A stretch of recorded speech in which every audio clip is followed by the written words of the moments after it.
Welcome into the live stream here from McCready and Siskey, powered by Rain Total Body Fuel. I'm Neal. That's Tyler. We're going to get started here pretty quick. It's going to be a quick show today because I've got about 16 things going on. Tyler's got about 14 things going on, so it's going to be a quick one today. But we did want to get to you today. We'll be back again on Wednesday. Do one more. That'll do it for this holiday week. Turkey season. Appreciate everybody being in the stream with us and all those things. About to get rolling here. So thanks for being here. You can hear me good? Yeah, I hear you. It's headset related. It's not your mic. I don't know. We had some issues on Saturday with Jeffrey, and Chase changed some settings, and all good. I'll have to figure it out in the morning. Let's crank her up, baby.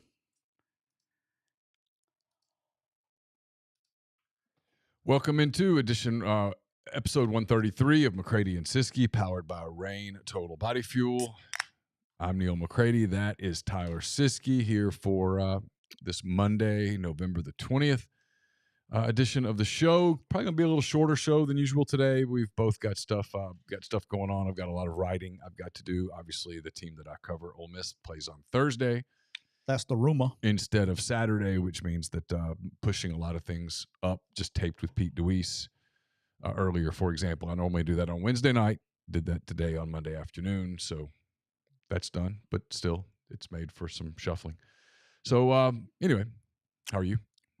I'm doing a lot better now that I just crushed this peach nectarine. The rainstorm is going to get me through today.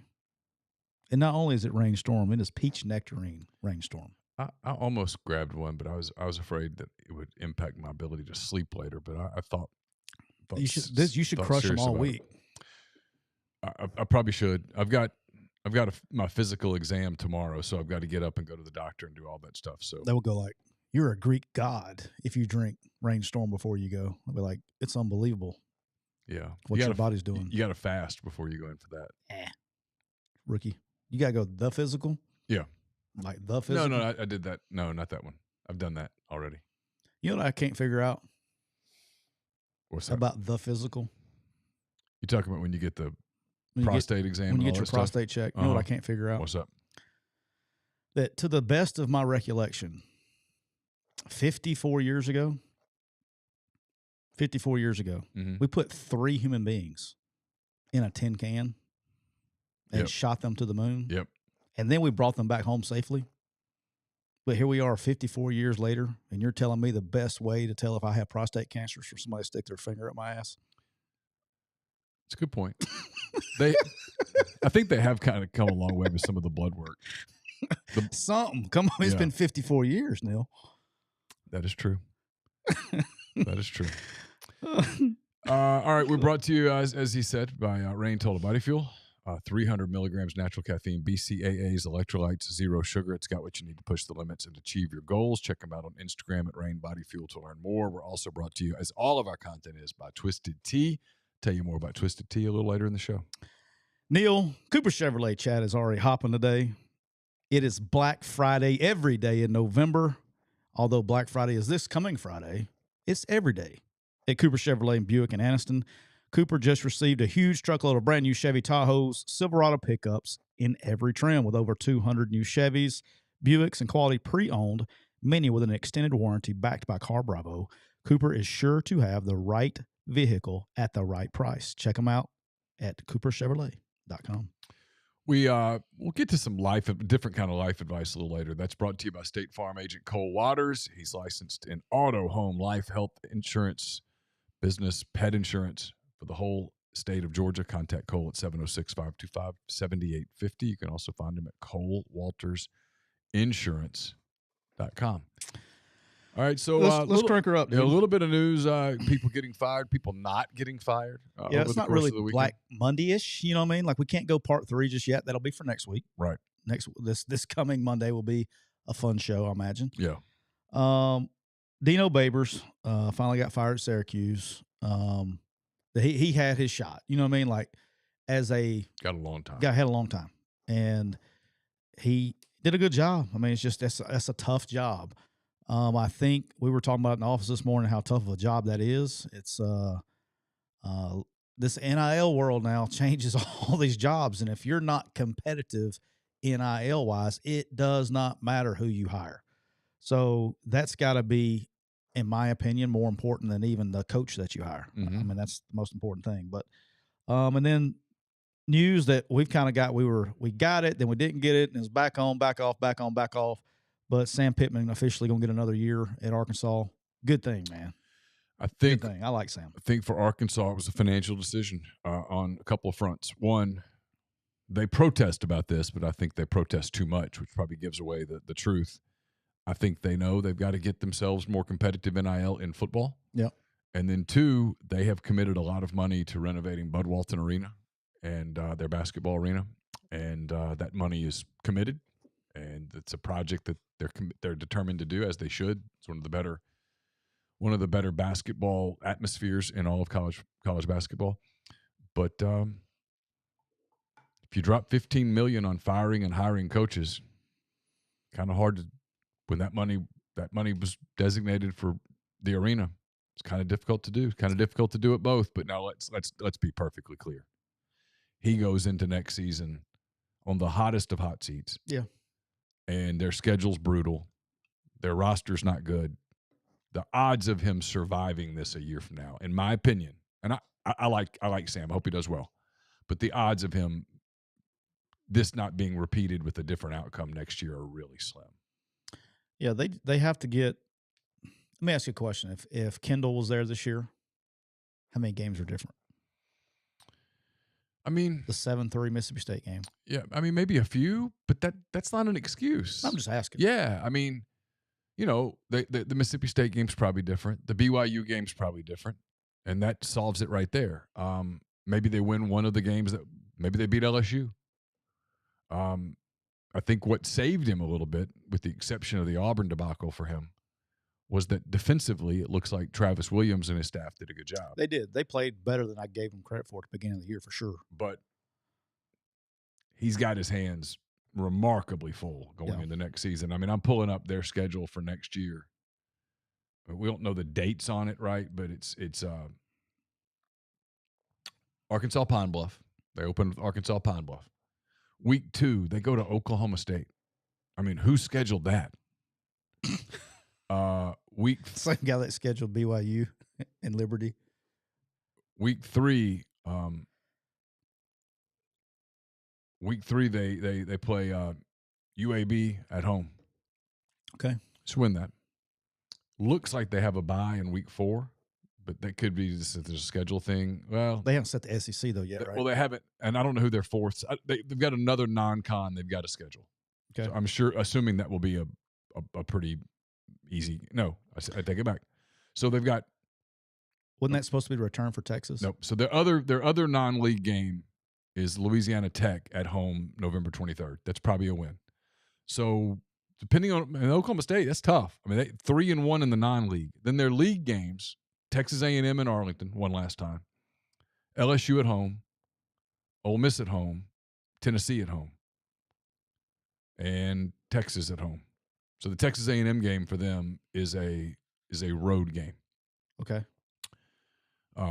Then they get at Auburn, at Mississippi State, at Missouri.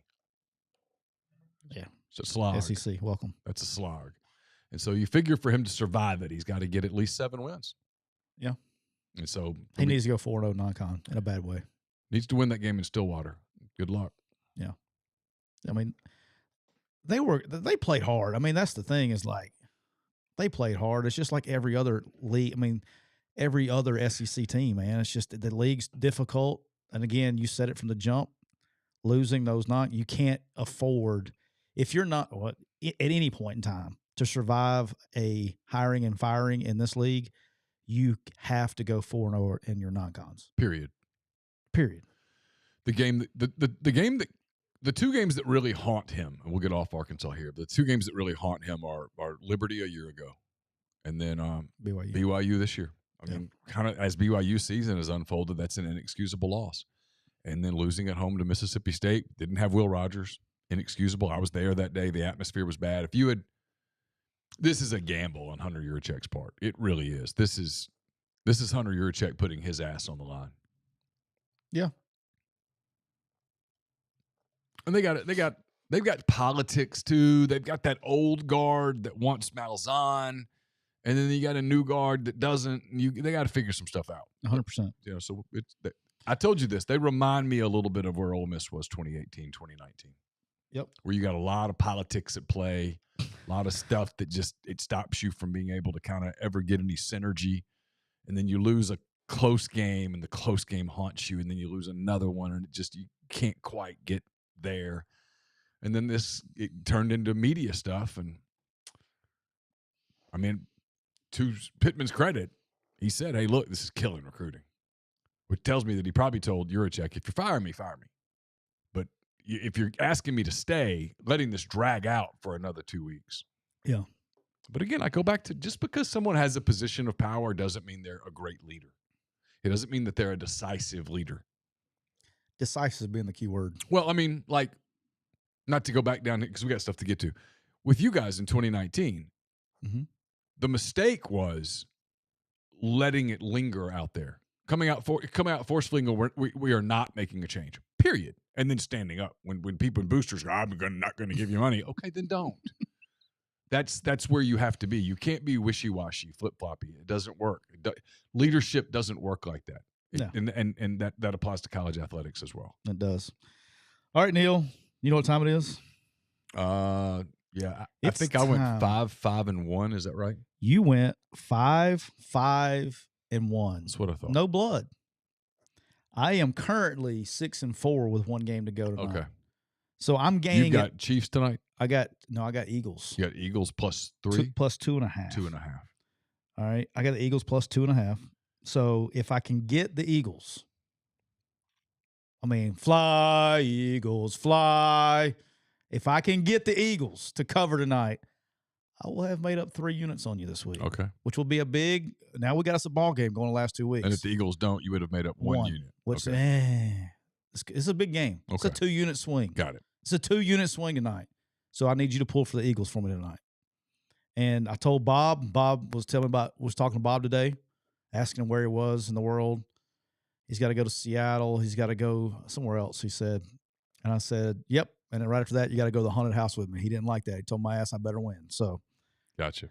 All right, Neal, the first game, you had the Jacksonville State Gamecocks, minus 8.5. The Fighting Rich Rods. Easy money. Played La Tech. They win 56-17. It's easy money. That was free money. Yes. Greg from Cooper Chevrolet did tell me to tell you thank you on that one, but he was going to bet that anyway. He was out in Vegas for the F1 race. Okay. And he did hit that one. That was free money. Big win for Neal Brown and the West Virginia Mountaineers as they beat Cincinnati 42-21. You had the West Virginia minus 6.5. Off to a hot start, Neal. You were 2-0. Yep. And then your Iowa Hawkeyes. Can't miss that. They're not your Iowa Hawkeyes. They're my Iowa Hawkeyes because they said they got the extra point blocked. They said, you know what? Tyler needs this unit. Tyler needs this unit more than Neal. I was just thinking right there, just make the extra point. We'll get a push. We'll get a push. Nope. I was good with the push. They said Tyler needed the unit. They get the PAT blocked. They win 15-13 against Illinois. Still went under again. They can't make the unders low enough. They can't make the unders low enough. And the easiest win, and we better get some love up in here because we called this one out. Wyoming minus 13.5. They beat the Fighting Rainbows from Hawaii. They did. 42-9, Neal. Yeah, it was, again, easy money. The one I'm mad at myself on a couple. I'm mad at myself that I didn't follow my instincts and just take Georgia and lay the points. I know you did. I did. And then the other one was Oregon minus the points. Just take hot teams this time of year. Speaking of taking hot teams this time of year. Now, of course, if I followed my gut a little bit, I would have taken Missouri and laid points, and I would have lost that one. So you did take a hot team this next one. You took the James Madison Dukies minus 8, and they lose in overtime. So this is 26-23. So people looking for trends that love that stupid, horrible morning show on Saturday morning. My God, that show's so bad. You people that watch that religiously, bless your hearts. I get it. You love college football and it's on in the background and blah, blah, blah. But that show is so bad. It is so bad.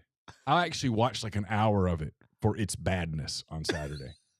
But this is like 2 years in a row when they go to a group of 5 hot team and do the whole deal. that team either loses or wins on a freak Hail Mary. Okay. There's a trend for you. So next year when they go to like wherever, Old Dominion, because they're hot, bet against them. It's a distraction for those teams. Yeah. The moment becomes too big. It was big. There was a lot. They had a great turnout. I watched a little bit of it on Saturday morning. God, that show's bad. I do not watch it as much as I used to. I will watch it as soon as I wake up instead of watching the news for about 30 minutes while I drink my coffee, and then I'll watch the very end of it as I'm waiting for the ESPN game. I will say this. As the SEC now goes into full partnership mode come July 1, the Fox Big Ten Saturday show, Big Noon Kickoff or whatever they call it, is 3,000 times better than game day. I'll have that on too when I'm watching 11 a.m. game on Fox. All right. So they got to figure that out a little bit. That shows they're going to have to make that show better. Well, you can tell people don't like McAfee. They're trying to protect Corso. You got a lot of stuff going on. Well, here's the thing: is some people do like McAfee. No, I'm talking about the people on the set don't like him. Well, Herbie does. Herbie does. Okay. Now I'm with you on the others, right? The other ones. It's a demographic. You got to be. That's got to be what you like. I mean, you either like him or you don't like him. It's the same thing. Like the older demographic, all the Carls that have wives named Karen, they don't like him. It's too much. Yeah, they don't like him. But the younger people do, and it's very evident if you watch his Friday afternoon show he does live. Hell, they're getting more people at his Friday afternoon show, more college students, than are there for game day. Yeah. It's an age thing. They got to figure out what they're trying to do too much. In my opinion, why the show's not very, very successful is they're trying to hit every single demographic. Yep. Instead of hitting, they had that sweet spot where they had basically people like us, okay, old farts. And now by trying to get the younger demographic, they've pissed the old people off. And now they've pissed the younger people off because you won't get rid of Corso. Now, in fairness, I've disliked the show for a long time. But there was a time when you liked it. There was a time that I thought it was entertaining, and that moment has passed. Yeah. All right, Neal, you had your money line, your plus 220 money line. You had the North Carolina Tar Heels against Clemson. They lose 31-20. Yeah, I don't have any regrets there. No. I mean, good game. They played with them. They just couldn't. They weren't good enough. And there was no other money line that I loved. I mean, I could sit here and tell you that I love New Mexico State money line, but I didn't. I mean, I did not think New Mexico. You had a State better chance of hitting that one than you did the FIU one. Yeah, I'm glad I didn't do that, dude. I literally, when they had the lead in the first quarter, I said, I bet Neal was going. No, before I flipped over to the Thunder and the Warriors on Saturday night, that was on one of the TVs, and even though FIU was like 14-13 or something, Arkansas was dominating line of scrimmage, and you're like, this is going just a matter of time. It's going to get out of hand in a minute, and sure enough. All right, Neal, I went 4-2 in college. I had the Georgia Bulldogs -10 against the Tennessee Vols. Yep, that was a complete ass kicking. Complete ass kicking. They're playing like a national championship team right now. If you just want to get technical about it, after the first play of the game, the score was 38-3 from then on out. Yeah. Man, boy, Tennessee was loving life. They're going to pull the upset after one play. Nope. They ended up 38-3 after that one. Georgia has one weakness right now. For the 6th straight week, they've given up a touchdown on the opening drive to the other team. And after that, they're just lights out. So they fit it wrong. The very first run, they fit it completely wrong. Kirby's quote was hilarious. Said he told, what's his face? He says, look, if we're not going to do it, just get it over with. So one play, boom, there he goes. All right, let's get adjusted and go. But wow, they're really, really good. Beck's not getting enough credit for how good of a quarterback he is right now. He's spinning it. He's really good right now. He's playing with confidence. They're very good up front. He gets lots of time. He's playing with a lot of confidence. They don't get enough credit there. Yeah. Best offensive line playing right now in college football, period, is the Georgia offensive line. Yeah. I mean, they're doing it both in pass and run game. He's got all day back there, and he does not. I mean, he is throwing with confidence, and he's got weapons. I'm telling you, what's my guy's name? Tight end. Brock Bowers. Holy shit, Brock Bowers, CTE. I apologize. Him going out for a little bit, forcing him to do other things with the ball is going to end up helping them in the long run. They're the best team in the country playing right now. All right, Neal, I had the Northwestern, the Fighting Bob Rucatos, Distinguished Alumni game. I had Northwestern +3 against Purdue, and they won outright 23-15. They dominated the game. Defensively, they played their ass off. They bend, don't break. They created turnovers in their own red zone. They stopped them on 4th and goal twice. But they win the game outright, getting bowl eligible in Evanston after all that. Yeah, it's pretty impressive. Great story. All right, Neal. Then I had Mississippi State -14 against the Fighting Will Halls of Southern Miss. Mississippi State couldn't get anything done on offense. Neither could Mississippi State. They kind of grinded it out a little bit, settled for a couple field goals. Ended up, covering late, but Southern Miss got a kickoff return for a touchdown, but they didn't, and had like a big play or whatever it was, but they didn't really sustain any drives against State. They hit big plays or whatever. Probably a little closer than I thought it was going to be honest with you. With Rogers and Marks playing, Marks went down early again, the hamstring. He came back out. You could tell he was struggling. Rogers was rusty. He was 12 for 27. Yeah, he was rusty, was late on a lot of throws that he usually makes. Now, the one thing I did notice moving forward as we start talking about this week later on, brought some concepts out of the woodworks on that one. There was some old school pass concepts brought out that hasn't been done before. So I think it'll be interesting moving forward. They looked like they were practicing some things, some concepts, some old stuff, some it's a free shot for them Thursday. It's a chance to play spoiler, which is something they're really good at. In a bet, I instantly regretted as soon as I picked it. I was like, that was stupid. As I was in my truck driving home, I took USC -6.5 against UCLA. Why? Why did I do that? Why? I don't know. Me neither, because they got their ass kicked. They did. Well, I mean, there was a lot of talk about Chip Kelly going into the week, whether he'd be. So you could think, well, maybe UCLA is kind of chaotic, but the truth is we're underestimating how chaotic it is at USC right now. It's a mess. Yeah, they've got a problem. That was probably Caleb Williams' final game. I'm sure it was. They've got issues. Lincoln Riley wrote a big check with his mouth, and he can't cash it. They've lost 5 of the last 6. And the collection agencies are coming to get the money now. And so they've got problems. They're not good. Look, here's the message for them, and they know it. And I don't know how you fix this overnight. We talked about Pittman a minute ago. What's coming for USC is kind of predictable. And that is, if you can't be any more physical than this on defense, if you can't be any more balanced than this on offense, if you can't be more physical at the line of scrimmage, we make all the Iowa and Illinois jokes you want to make. Make them till you're blue in the face.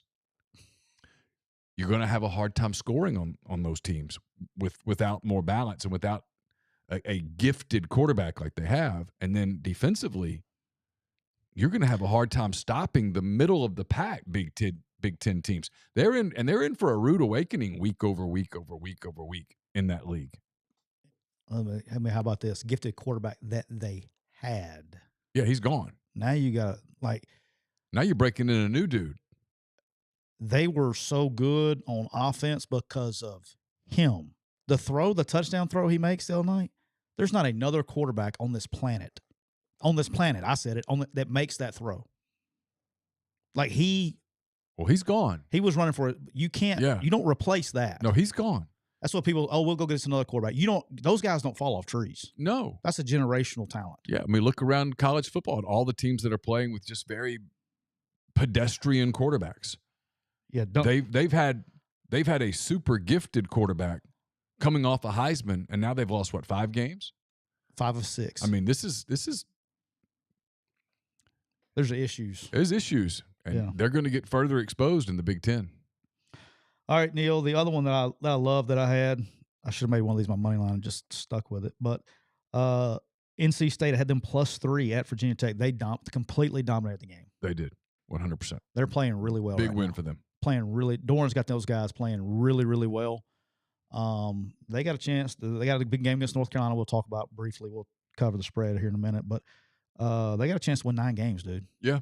Yeah, 9-3 at NC State. We talked about that this morning. Is a hell of an accomplishment. People do the he's boring thing and all that stuff, but they win. Yep.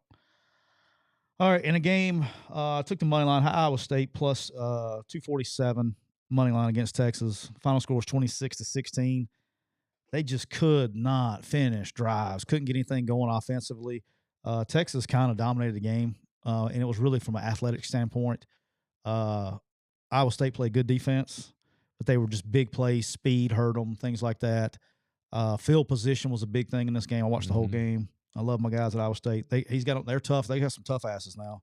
They just couldn't defensively. It was very difficult. They have two true freshmen starting up front on the offensive line, trying to block those big guys, and protection wise, they were having to do quick game, and you can only do so much quick game. Texas, to its credit, keeps hanging on by a thread. They just keep finding ways to win by a thread. But they played. That was the best that they've looked in probably, I don't know, a month. But they're the opposite of USC. They're going into the SEC. I mean, they're going to take their lumps a little bit, but I think they're going into a new league with a lot healthier, a lot more prepared than SC is.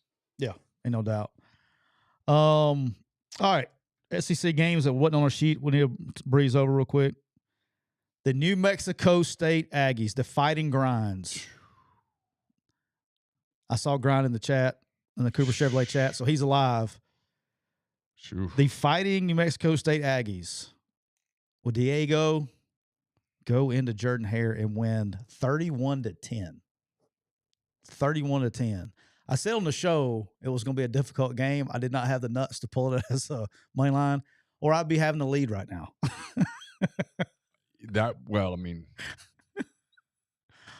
I didn't see.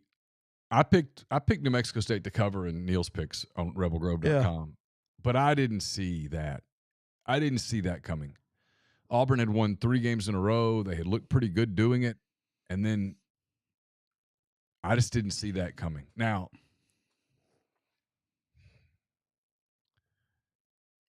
these things happen to Hugh sometimes where his teams kind of have a flat outing and they ran. And look, New Mexico State's good. Yeah. They're going to win 9 games.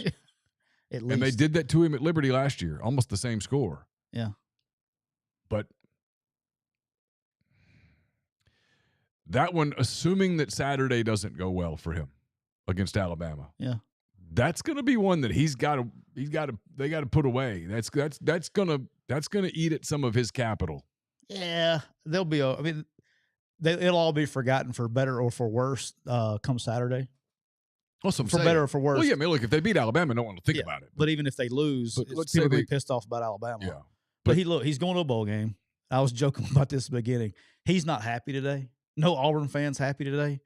But in the big picture, hey, man, just go 6-6 the first year, man. Just go find a way to go 6-6.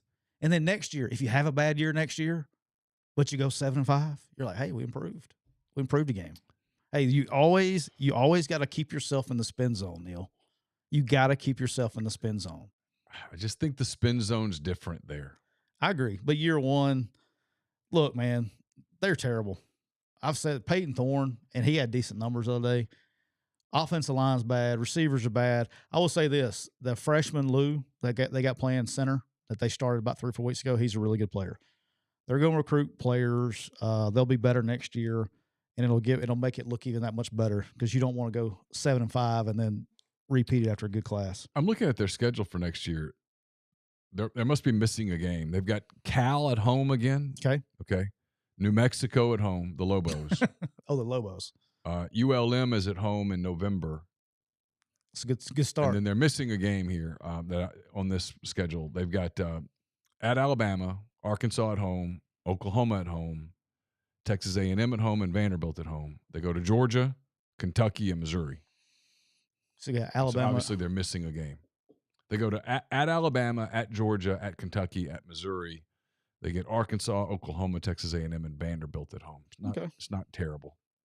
Wait, every time you read those schedules and you say that's terrible or it's not terrible, I think they're all terrible. I haven't heard one SEC slate. When you add Texas and you add Oklahoma in there, I've never heard somebody go, "Yeah, that's an easy schedule."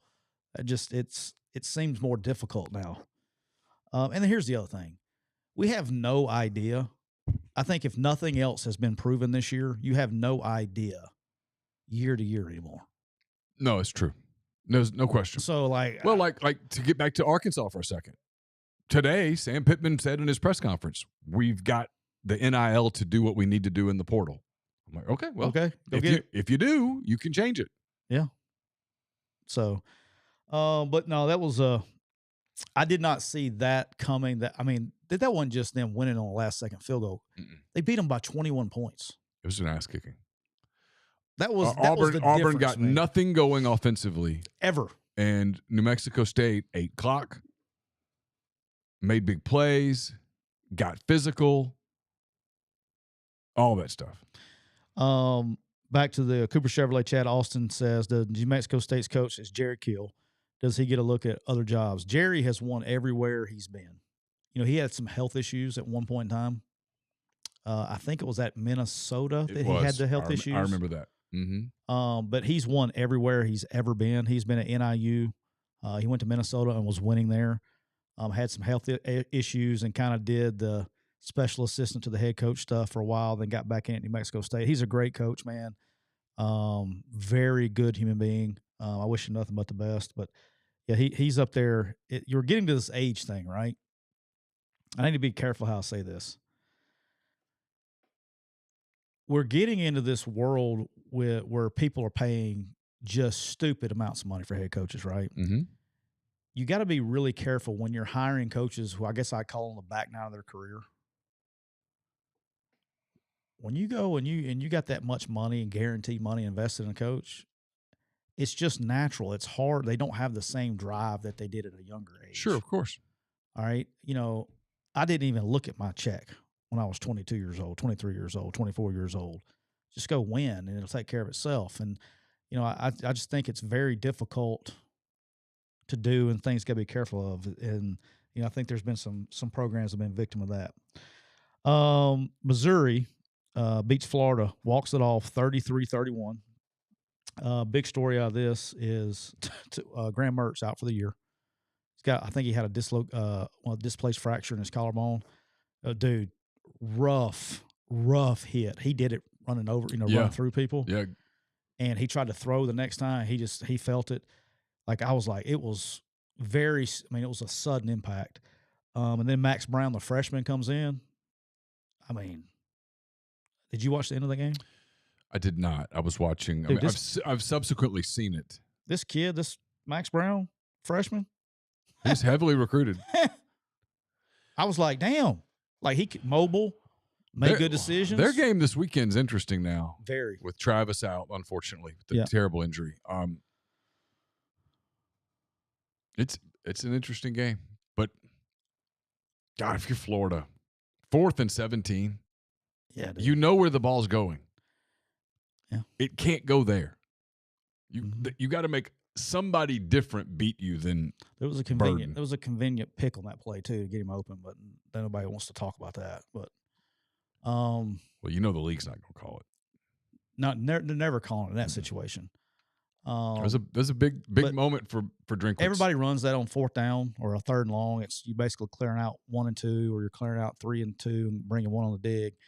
And the clear, he did his job. He ran right over the safety that's supposed to be standing there. So that helped him get that open. But good I'd call it the same play. It's what you're teaching them to do, but I was surprised they let that one go. But at the end of the day, and I know we're in a scoreboard business, and I know, it's funny to me. It's not funny. It's not the right word. It's interesting to me how there are some coaches that have been living on the right side of the coin flip, man, all year long. And then you got some coaches that are not living on the right side of the coin flip. Well, and we're wanting to fire one. I mean, it's like, guys, it's like Drinkwitz a year ago. Drinkwitz a year ago, he lost all these games. Yeah, he was on the wrong side of it. And this year they're winning all these games. Yeah. So people go, "What's the truth?" I'm like, "Well, it's probably in the middle." Yeah. But a year ago, like they that lost. Auburn one last year. Oh my God, he just drops the ball. Just dropped it. Didn't fumble it. He dropped it. They lost like 4 games last season that they could have very easily won. Didn't they miss a long field goal last year too? Yep. To win one against somebody.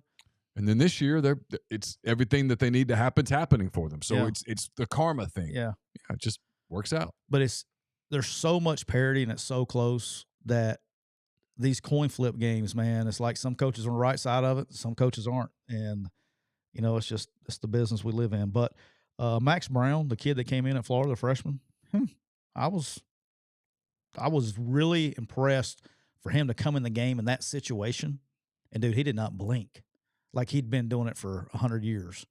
Maybe he didn't he didn't know what he was doing. He was just out there. It's almost like ignorance is bliss. But he's good enough. I can tell you that. It was impressive.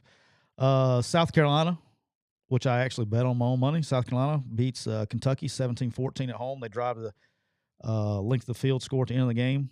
About what I thought. I thought South Carolina probably should have beat them a little worse, but they didn't. But it sets up like Jeff was telling us a couple weeks ago, South Carolina's now put something together. They got a chance to get bowl eligible Kind before of what they straight did wins. a year ago. Yeah. Yep. Be a tall task, but you never know. Arkansas, we talked about briefly over FIU.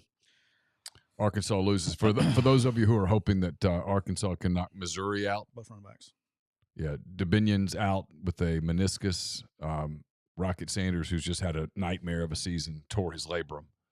So neither of those guys are going to be available, obviously, on Friday to help you against the Tigers. All right, and then let's talk about real quick. Somebody brought it up on the board earlier today too, and I texted you right when it happened. I said, "Don't watch it." Jordan Travis. I saw the injury live. I was watching it live because I guess North Alabama had jumped up on him or whatever. And I was like, "Is this one of those days?" So I flicked it on. I had it on one of the TVs, and I literally just happened to be watching it when it happened. The injury made me sick to my stomach. Yeah. The hip drop tackle also got Mark Andrews, which we'll talk about in the NFL. Mark Andrews is out for the year. There's going to be a lot of push this offseason by every committee known to man about eliminating the hip drop tackle from football. I will do some forewarning here. You have to be extremely, extremely careful how you word this ruling. I do think they'll do something. I do. But when targeting was a thing, right? And you're going to remember exactly when I'm telling you this. Pete Carroll and that whole deal becomes really popular because we're teaching people how to tackle without hitting up high. We're teaching them how to gator roll and all that stuff. That this is a byproduct of that. So you can't 4 years ago talk about it's evolutionizing, changing the safety of the game, and then throw it out 4 years later. When you're chasing down someone, I mean, at this point, it's very difficult. You're trying to, okay, I need you to go tackle, like in Mark Andrews' case, he's a 270-pound tight end, and you're a corner or a safety trying to tackle him from behind. There's not a whole lot of options to get him down if you made this rule. So there's a fine line between what's injured. Now, what injures the people, in my opinion, it's not the hip drop tackle. It's when you grab onto them and you throw your lower half into their lower half as you go. But there's not a whole lot of options there. Like, does that make sense? Yeah. If I'm chasing down a 270-pound human being from behind, how am I supposed to get him down? Right. Okay, so you got to be very careful how you word this ruling or what you do, because there is a kind of like targeting. We made this big rule on targeting, and thank goodness, I actually saw 2 common sense no targeting calls for people lowering their head to the last second or whatever it was. You create targeting, quote unquote, by the way you rule things. You got to be very careful. And one of the reasons I hate targeting, period, I coach receivers, and I'd much rather my guy get a concussion going across the middle than a guy going low and losing the kid for the year with an ACL. I could lose him for a week with a concussion, maybe, or I'm for sure going to lose him for a year if you freaking hit him in the knees when he's running across. Yeah. So I just think there's some common sense we need to use there. But he's done. Yeah. He's done. Yeah. And Logan Wilson catching a crazy amount of stuff online to the point where his wife has come out defending his pregnant wife, talking about some of the comments that people have made about her and their unborn child. People are insane. Oh, I've heard. It's just not that damned important. Yeah. It's really not. It's really not. It's not important enough to threaten people's wives and children. It's just not. It doesn't mean that much. And if it does mean that much to you, you need a life. Need some help. I mean, there's just some life advice. There's just some life advice. There's just some life advice. If a contest, an athletic contest, impacts you in such a way that you want to threaten people's wives and children, dude, you need real help. Need so much help. It's just, I don't know. All right, Neal, let's jump to the NFL. You went 2-2-2 NFL. You had the Cowboys minus 10.5. They easily cover 33-10. Yep. I shouldn't say they easily cover. They were not covering until the defense got involved. Defense scored a couple of late touchdowns on you. I thought I thought the Panthers, they were up 17-3 late, and the Panthers scored a touchdown. I was like, Neal's gonna lose his mind. But defense ended up getting that done. You couldn't have put me in a bad mood Sunday. Everything was good, man. Oh, your Thunder. Man, that was that. My guys played one of those games on Saturday night that people will be talking about years from now when they're in the finals. Like, when did you first know? It'll be like, oh, it was a Saturday night against Golden State. All right, you and I both had the Jaguars -7. They win very easily, 34-14, dominated. The Titans are bad, dude. They're bad. Jags are good. Titans are bad. Titans are bad. Sometimes it's really that simple. The Lions, you lose this game. You had the Lions -7.5. They come back on the last drive. Yeah. Bears looked semi-confident. That was scary. Actually, if you're a Bears fan, it was positive. Saturday was a pretty good day. Fields showed some signs. Did some things. Oh, Bob was all fired up. He said, I can no longer talk about Justin Fields bad anymore. He did some things. But you needed to lose the game for draft reasons, and you needed your coaching staff to sort of butcher it, because I'm not sure that's the right staff. But Fields is okay. Yeah. There's some building blocks there. Yep. The Lions win late. All right, the one you pushed on, you got fortunate to push on this one, but you did. Texans -5. They win by 5, 21-16 over the Cardinals. Cardinals had 2 chances to score, and they did not. Yep. And went for 2 and didn't get it. So my guy CJ didn't have his best game, but we still won. I think he had a good game. I think he had a couple bad throws. Yeah, we're gonna be okay. From a big picture rookie standpoint, we're gonna be fine. He did fine. We're gonna be fine. All right, and then the one that a little bit surprising, coming off a bye, the Dolphins were -13.5. You lose this one. The Raiders had a hot start, and that was the end. And they had a chance at the end. They had the ball in the air, as you like to say, with a chance to tie it, and they did not. So you went 2-2-2. All right, I lose the Chargers. I had the Chargers -3. The Chargers, Austin Eckler fumbles the freaking ball at the 2 goddamn yard line. Falls down after a handoff, gets up. And then they had the ball again at the end to try. And then let me tell you a bust. Let me tell you a bust, a first-round bust this past year. Johnson from TCU, the wide receiver that the Chargers drafted. Yeah. He's terrible. He's terrible. You're giving up on him? Yes. He's got the corner beat by 5 yards running by himself to win the game. And he just dropped it all by himself. To win the game. Yeah. Drops it. He hasn't been playing well. He won't last very long in the NFL. All right, another tough one. The Steelers, I had them +1. They lose 13-10 to the Browns. Just can't get anything going on offense. Although Warren's a beast and can run the football with the best of them, they had their chances to win that game too, and they did not. They played great on defense, but they just could not get any kind of drives going. I have the Eagles tonight. This is my last game. I have them +2.5 tonight. That's my bet for tonight. I like it. I think they're going to win outright. I may even play with the money line a little bit. And then the Vikings. I had them +2.5 last night. Won. They should have won that game. Josh Dobbs played his ass off. Made a couple mistakes with pressure, but for a guy that's been there 2 weeks, he played well. They had a fumble and a pick. He got hit, forced a pick. They lose 21-20. To Denver? To Denver. Yeah. So I think they're going to be fine moving forward. They look really good at times. They went through things that they look good. All right, we talked about Mark Andrews out for the year. Our boy Joe Burrow done for the year Thursday night. Thursday night was rough for the old parlay because I had Burrow plus 240. He's out the game. And then I had Mark Andrews, 4 catches. He catches 2 balls in the first drive and jacks his whole leg up. In the same game, both teams losing key parts of their team. Obviously, the quarterback's more important, but be interesting to see what the Bengals do moving forward at that position. Our boy will be in uniform on Sunday. Yeah. I mean, I'm sure Jake Browning's a wonderful person and that his family loves him very much. I think they're going to give him a chance to start. They should. Yeah.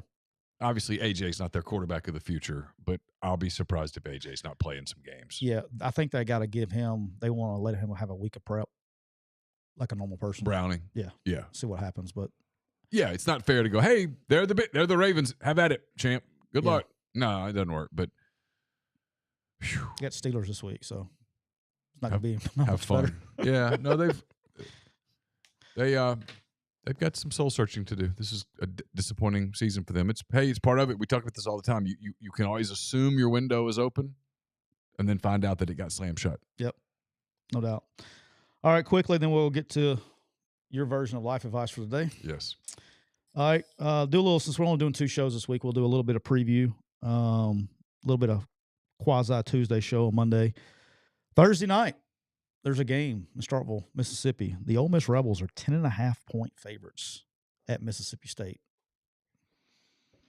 I'm sure you've done all your pregame stuff today. Did y'all have a long one today? Oh, we had a little bit. We got Kiffin and we got players, and there was all the questions about the rivalry and blah, blah, blah. And Lane doesn't do that. I'm like, you guys know he's not answering these questions. He doesn't. I don't think he thinks like that. I don't think he wants to embrace that. Let it go, and people can't. It's just they're going to write this. I mean, I'm criticizing myself. As soon as we finish, I'm going to finish an Ashanti Sistrunk story where he talks about this game's different. And to him, it is. To him, it is. But when you build a roster of portal guys that are from all over the world, it's just a game to them. Yes. When you recruit people from the state of Mississippi, if you're from the state of Mississippi, it means matters. Something to you. Sure. And there's nothing wrong with that. No. It's the same thing in Auburn, Alabama game. Yeah. If you're from Alabama, that game's a big deal. But if you're not, I mean, it's not. Peyton it's another Thorne. game. Peyton Thorne's not going. He doesn't give 2 shits. No, it's another game. It is what it is. Yeah.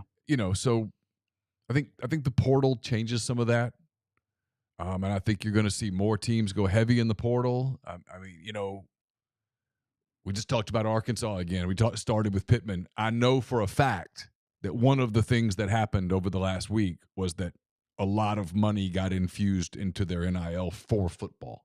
Well, that will help. It's kind of like, hey, be a good soldier, say the right things, but I got to have more money. And so you're going to see that around the country. And as that happens, is my point, the rivalry games don't quite get the juice inside the buildings that maybe the fans want them to have. For Ole Miss, the motivation this week is to get to 10 wins. Yeah. It's to keep alive their chances at an Access Bowl. It's to make the Citrus Bowl the floor. It's to keep alive your chance of finishing in the top 10 in the rankings. Mm-hmm.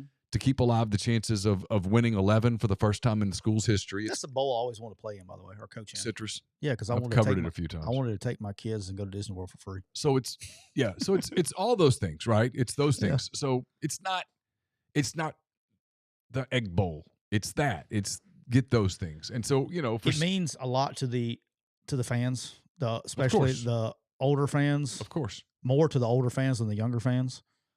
But no, it's a big game. Don't get me wrong. Big game for both sides. Yeah, I'm not minimizing it. I'm just saying I think there's a media narrative to make it about something that it's really not about. It's about the narrative has changed in the last 7 to 10 years. Yeah, and really in the last 3. Yeah, the portal's totally changed everything. Correct. And so for Ole Miss, the motivation this week is to get to 10, get a chance to get to 11, finish in the top 10, and go into next season as a contender for the playoff. That's it.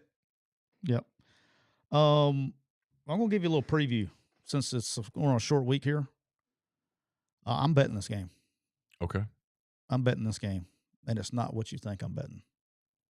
And I got a really good feeling on this one. I guess can I go ahead and say it since we're going Wednesday? I'm going to take the under at 55.5. That's kind of where I thought you were going. And I'm going to do it right now before the line changes and all that stuff. Okay. It's going to be cold Thursday night. What It's is going the to be in forecast? it's going to be in the 40s, low 40s. Chance of rain. It's going to be raining Thursday. Chance of rain, and it's going to be cold, which is a different environment that both teams have played in really this year. I don't care if the Williams kids plays or not. Ole Miss's offensive line is beat up. And I watched the Ole Miss ULM game for what it was. It was what it was, but Ole Miss is a little bit fortunate they played ULM on Saturday too. Because if you start out that sleepy against a quality opponent, it could have been a lot different. And they probably wouldn't have. Right. I mean, they knew who they were. Yeah. I shouldn't say a quality opponent. If they'd have played New Mexico State, they'd had their attention pretty quick. So Thursday night, right now, as of this moment, 2:47 p.m. on Monday. Thursday night, mostly cloudy skies, low of 39, winds light and variable, 24% chance of scattered precipitation. I think it's going to be raining during that day, though, if I looked at it right. Is that correct? Right now, just a 7% chance. Okay. Thursday during the day in Starkville, 57, intervals of clouds and sunshine, high of 57, winds light and variable, 7% chance of precipitation. Yeah. Now, I don't think there's any chance that Mississippi State covers the line unless it is under. I don't think this is going to be some shootout that they cover. I think this is a low-scoring game. I say relatively under 55.5. And I think Mississippi State has to shorten the game to have a chance to win. Yeah. So agreed. I like the under too. I think it's under. And Ole Miss's offensive line problems are going. I mean, they don't have a lot of depth. Starting to show a little bit. All right. For sure. Missouri's minus 7.5 at Arkansas. I was kind of laying off this game until the running backs were. I love this game. As soon as I heard the running backs were out, it makes me like Missouri. I think Missouri wins really big. I think it's one of the reasons they did what they did now, as opposed to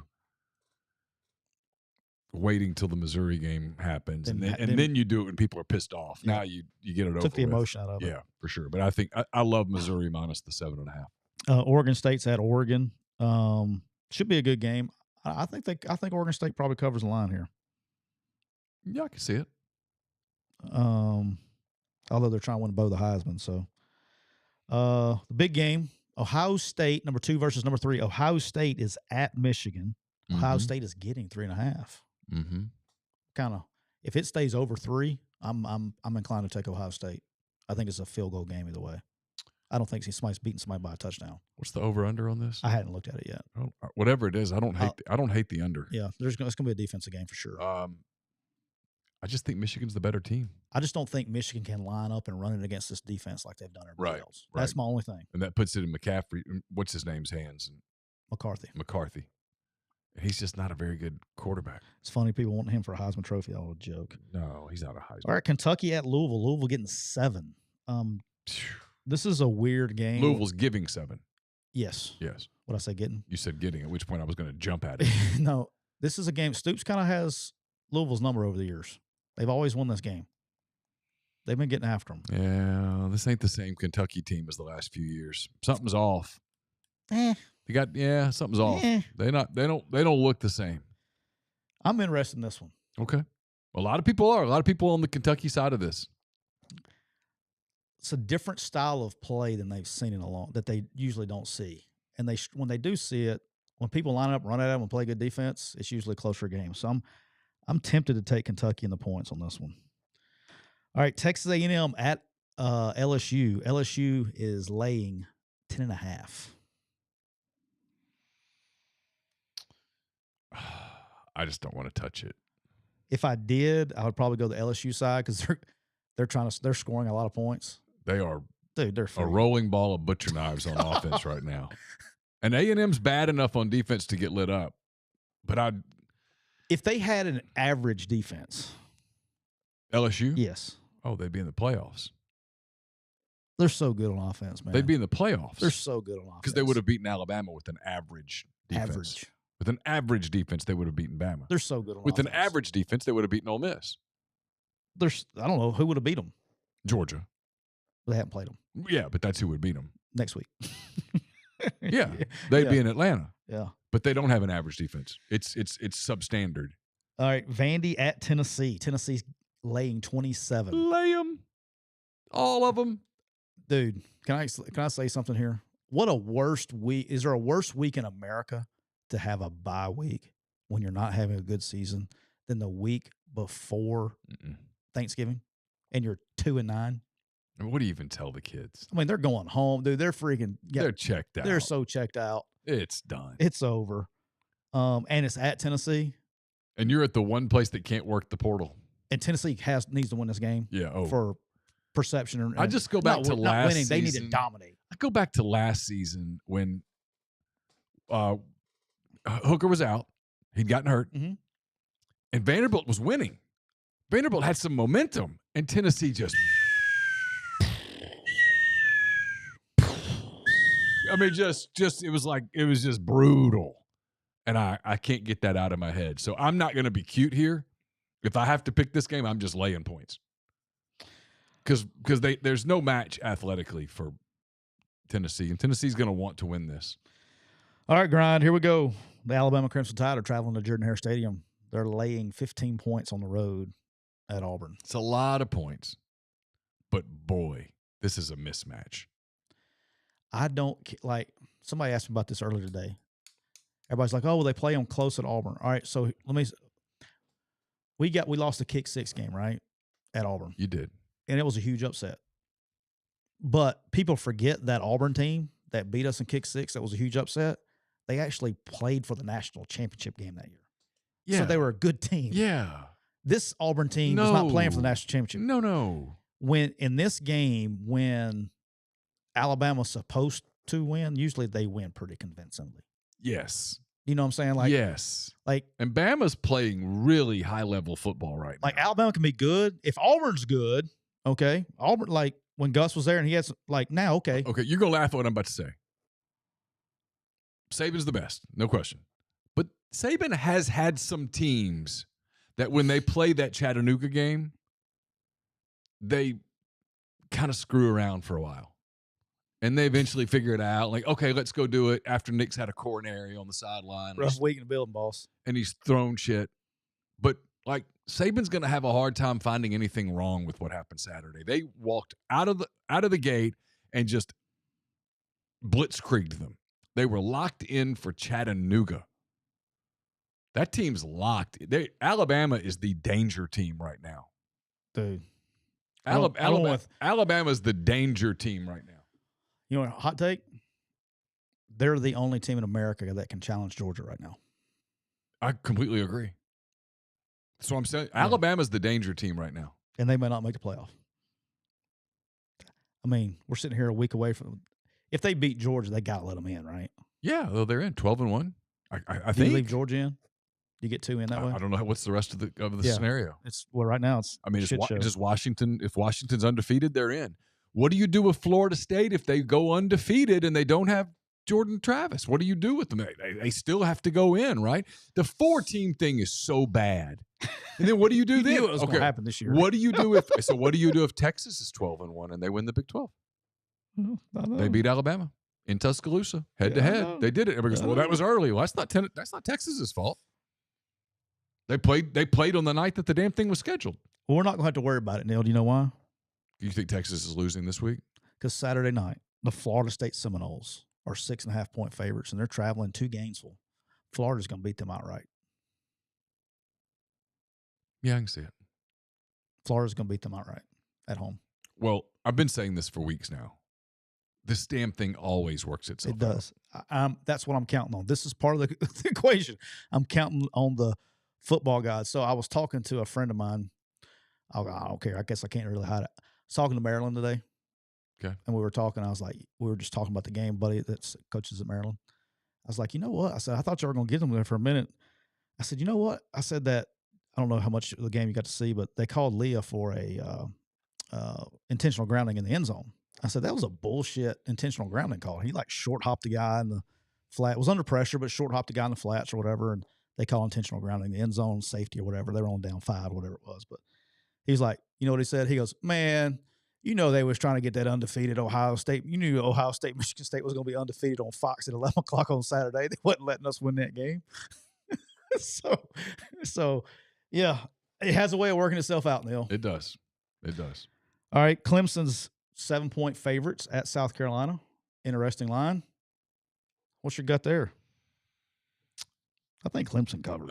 My gut is Clemson because Clemson's playing really well right now.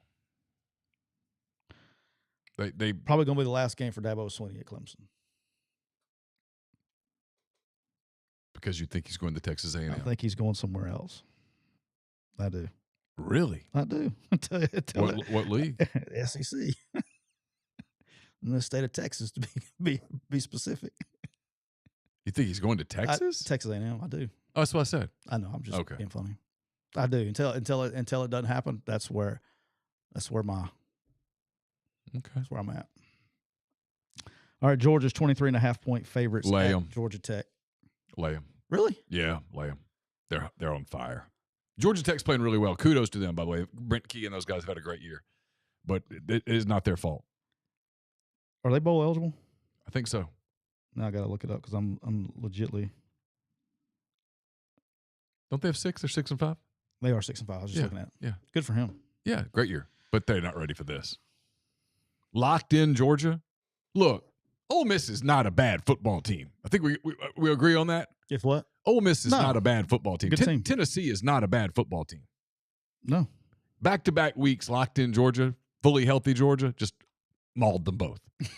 Okay, that's about Georgia. It's not about Ole Miss and Tennessee. It's not about Ole Miss and Tennessee. It's not. It's about Georgia. And if Georgia plays like that, locked in, healthy, dude, it's over. You're not beating them. If Georgia plays like that, Alabama can't beat them. And I think Alabama right now is the second best team in the country today. Yes, I agree. But I do think there's a gap from 1 to 2. Agree. All right, Neal. All right, life advice. We'll be quick with this, but I'm you gonna do your JFK? Yep. All right. I'm giving Tyler some life advice today. Presented by State Farm agent Cole Waters. He's Appreciate you, Cole. licensed in auto, home, life, health, business, and pet insurance for the whole state of Georgia. Contact Cole at 706-525-7850. You can also find him at colewatersinsurance.com. On Friday, it's my off day.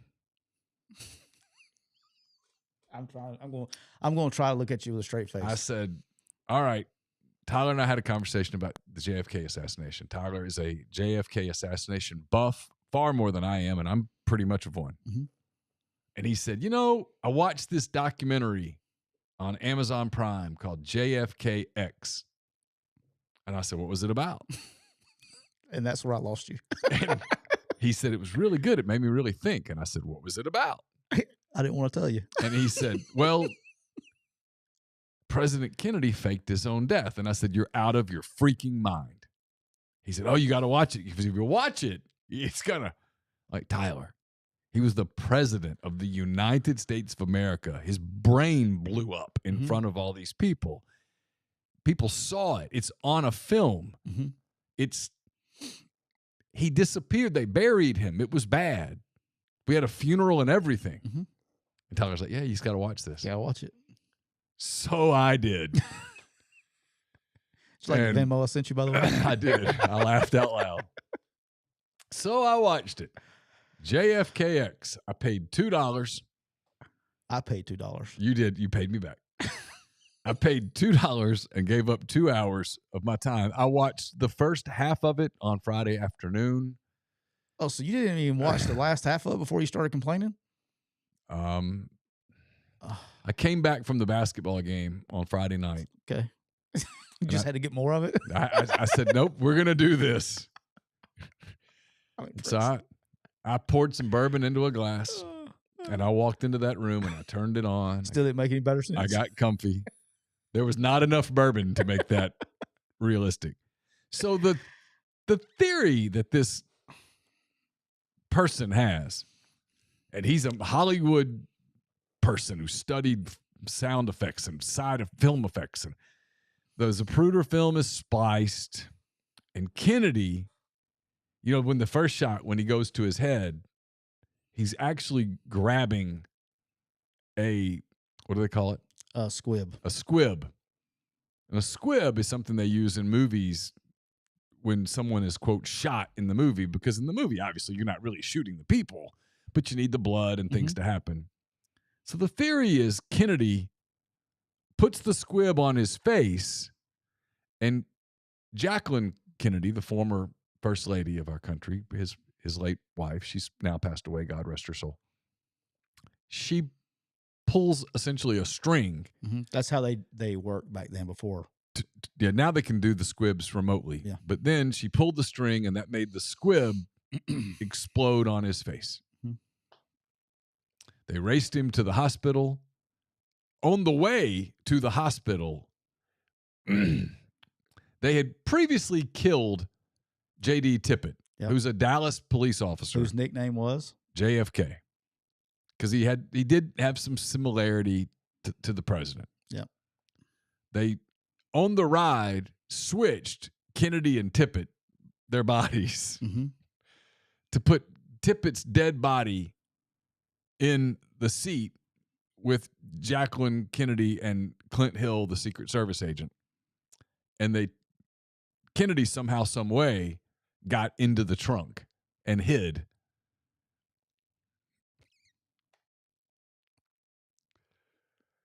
So that they could do the autopsy on Tippit, and Kennedy, who was having an affair. Kennedy was a known philanderer.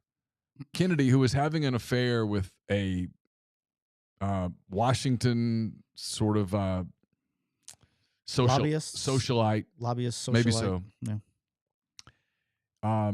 He wanted to be with her, and less than a year later, she was murdered in Washington. Yet there was some suspicion that she wasn't really murdered, and so Kennedy, presumably, and this lady lived at one of Aristotle Onassis's islands happily ever after, presumably until they died, because Kennedy had some health issues and his time on this earth was already limited, and he didn't want to live it out in the White House. That was the theory. So here's my life advice.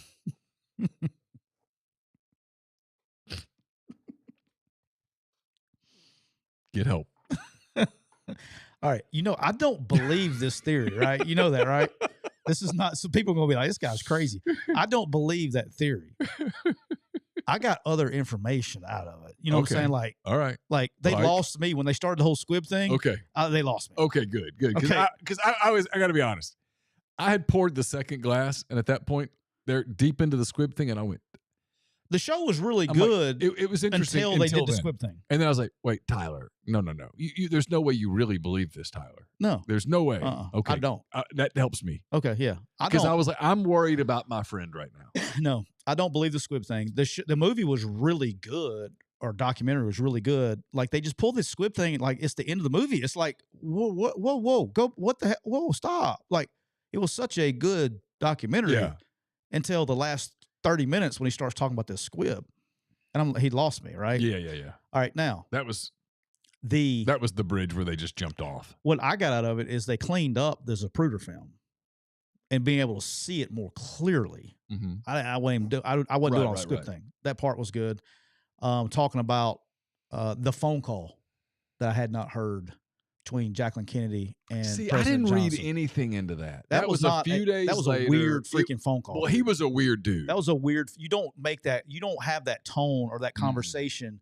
No. That was a weird phone call. It was a weird phone call. But she, I believe, in that phone call was trying to just be gracious and respectful to the President of the United States. That's still not a phone call that occurs. No. Something was weird about that. It was inappropriate on his end. Yes, completely. Like, he was hitting on her. Yes. And I think she was just being respectful. I think she sounded like someone who couldn't wait to get off the phone. There were a couple of very awkward laughs and things. She knew what was going on there, and she was getting off the phone.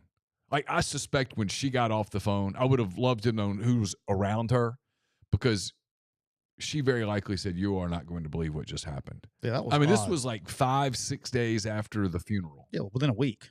Yeah, that was bizarre. Yeah, but I didn't read into that she was that she was over the grief. And here's the thing.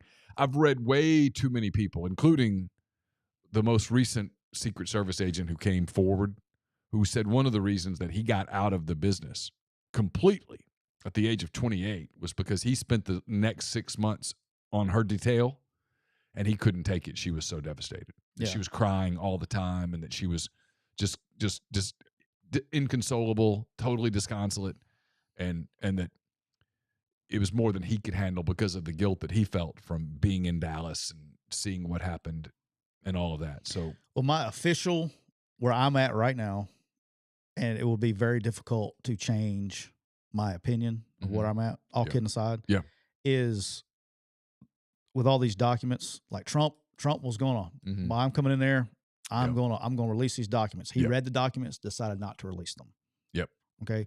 There is a reason that those documents have not been released. Period. Yes. And there's only one plausible explanation, and I'm being dead serious. Yes. I showed you the pictures earlier. I've been there. I've seen where everything's like ground level, where everything's at. Yes. You cannot convince me that there wasn't a conspiracy. As far when I say conspiracy, more than one shooter. You cannot. You're patronizing I agree me, with in you. my opinion. They waited till he was in a crossfire. You just don't make. If you're Lee Harvey Oswald, there's other opportunities to make that shot. Yes. All right. And so, and the reason they have, I believe, and after you listen to the phone call, because that kind of put another stamp on after I listened to that documentary. I firmly believe that there was a successful coup of the presidency of the United States by our own government and people in line. After I agree. The Cuban Missile Crisis, the Bay of Pigs, if you go back and watch, have you seen the movie 13 Days with Kevin Costner? I have not. It's a very good movie. And actually, you would actually enjoy that. Okay. 13 Days. That's a legit movie. Okay. You will enjoy it. It's on Amazon too. Okay. I'll Venmo you the money. All right. Really good movie. It's about the Cuban Missile Crisis, but you see how and you've heard all the time how the generals were trying to set him up to go invade because they screwed up the Bay of Pigs. They wanted to invade and get it over with, but there was a successful coup of the presidency of the United States, and they know that, and they don't want that out because of the distrust it would put in the government. At a time when distrust is at an all-time high. Yeah. Yeah. I agree with that. I think it was held for so long because the people were still alive. They wanted to wait till all those people were dead before they released it. Well, now you can't because of the distrust it would put in the government. I think there was a successful coup of the president of the United States. Kyle, thank you for the super chat. I don't have any thoughts on the Hawaii fires. Was it? I don't know enough about it. I don't know enough about it to dive into all that. I mean, I just don't. I mean, I don't. All right, we're gonna wrap there. I got stuff to do. So does Tyler. We got a busy Monday. We'll come back on Wednesday. We'll make our picks. Probably have a fairly quick pre-Thanksgiving show. Again, thanks to our friends at Rain Total Body Fuel, 300 milligrams of natural caffeine, BCAAs, electrolytes, zero sugar. It's got what you need to push the limits and achieve your goals. So check them out on Instagram at Rain Body Fuel to learn more. Oh, I'm getting text messages. I was all confused. Gotcha. Cooper Chevrolet chat's been hot. I was glad to see Grind back in the Cooper Chevrolet chat off of his weekend. It's okay, Grind. It's going to get better. War Eagle, Bada Getta to all the Auburn fans that came on to listen today. It'll be okay. Line up and play Alabama, and then you'll forget about last week. Cooper Chevrolet chat is hot. It's Black Friday every day in November at Cooper Chevrolet in Anniston. Cooper's just received a huge new truckload of brand new Chevy, Tahoes, and Silverado pickups in every trim with over 200 new Chevys, Buicks, and quality pre-owned, many with the extended warranty backed by Car Bravo. Cooper is sure to have the right vehicle at the right price. Check out East Alabama's best selection today at cooperchevrolet.com. Talk to you on Wednesday. Thanks for everybody being here. Take care.